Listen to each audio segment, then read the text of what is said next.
While it may pain some of us to admit it, a lot of our favourite metal bands have made at least one irredeemable stinker of an album. Metallica has Saint Anger, Megadeth has Risk, Iron Maiden has No Prayer for the Dying, Slayer has Diablos in Musica, Black Sabbath has everything they did in the 90s, and so on. But what about those bands with a perfect streak? Those that throughout their entire career have been able to provide nothing but good, hearty metal again and again.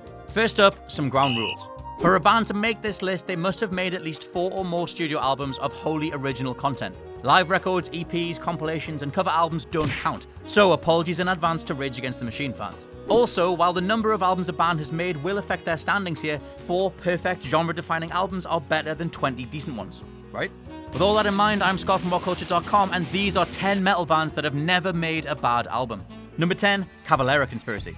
Coming together in late 2006 after drummer Igor Cavalera's exit from Sepultura, Cavalera Conspiracy is a powerhouse outfit, led by him and his brother Max, that has produced 4 spectacular albums of tribal groove/speed/death metal. Their debut, Inflicted, dropped in 2008, named after what the band originally wanted to call themselves. Their latest record, Psychosis, hit shelves in November 2017 to similar acclaim. Psychosis is a ceaseless slice of thrashing death metal, bolstered by the blink and you'll miss it insanity of singles like Insane and Spectral War, resulting in a slew of 90s thrash callbacks in this stunning overt. Number 9, Tool. Tool have a formula when it comes to recording albums. Make each disc more insane than the last. The Progressive Provocateurs have made 4 albums over the course of a 25-year career, taking their sweet time with every single release. Undertow, the band's debut, is probably their simplest release, possessing songs that can be classified as hits, quote-unquote, like Prison Sex and the iconic Sober. Enema and Lateralis upped the prog respectively. 46 and 2, Parabol/Parabola, and Schism became arguably the band's most beloved standout tracks. 10,000 Days closes the Tool saga at time of recording, and hopefully that changes soon, existing as an album that truly marches to the beat of its own polyrhythmic drum. Toss all of these albums together and you have a marvelous body of work that increasingly pushes the boundaries of metal, rock, and, to be honest, even music itself. Number 8, System of a Down. System of a Down's first 2 albums, the self-titled and Toxicity, were cornerstones of a controversial yet hugely popular nu metal movement, providing such massive radio hits as Sugar, Toxicity, Aerials, Spiders, and the inescapable Chop Suey. This duology quickly made System of a Down the rock band of the day. They capitalized on all this with Steal This Album in 2002, mixing leftovers from the Toxicity sessions with new material, creating a punky, mathematically wondrous third disc. System of a Down wouldn't release another album until 2005, but when they did, it was so massive that they ended up dividing it into 2 halves, Mesmerize and Hypnotize. Sadly, System haven't released an album since, although their 2010 reunion and regular festival headline spots has caused the rumor mill to go into overdrive. Number 7, Atheist.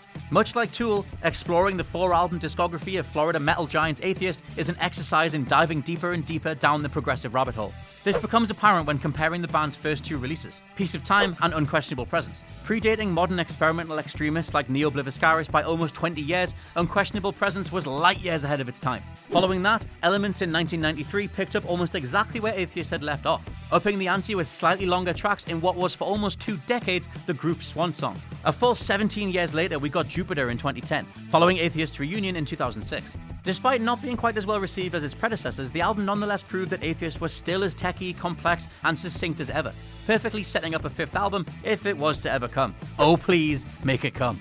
Stop tittering at the back. Number 6, Death Angel.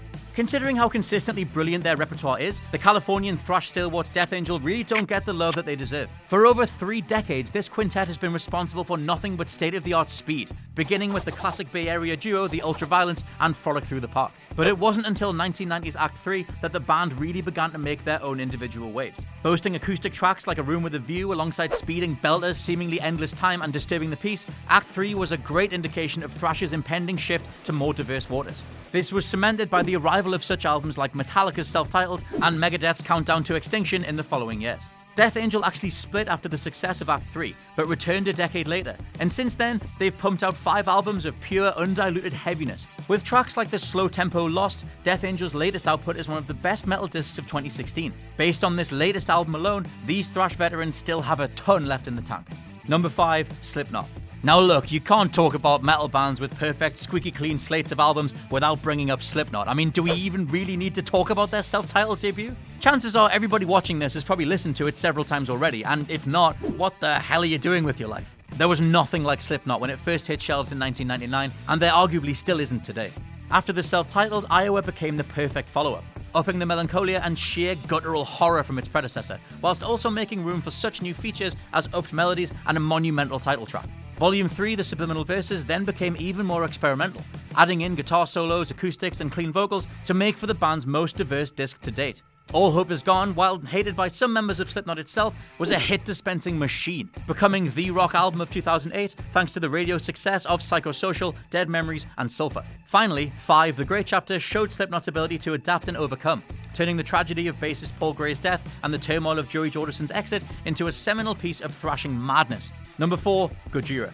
Boasting 6 unyieldingly brilliant slices of full-length technical death metal, the powerhouse Gojira are one of extreme prog's modern leading lights. After 5 years of small gigs in rural France, the Duplantier brothers, joined in their ranks by bassist Jean-Michel Labadie and guitarist Christian Andro, released their fairly obscure debut Terra Incognita in 2001. Packing riffs and breakdowns heavier than several suns, this grooving juggernaut is perhaps best known for spawning the live show mainstays Love and Clone.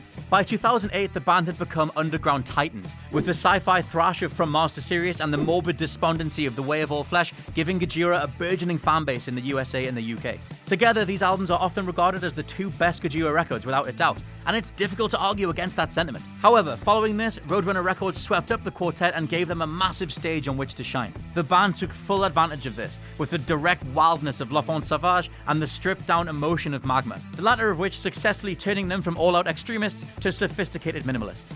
Number 3, Emperor.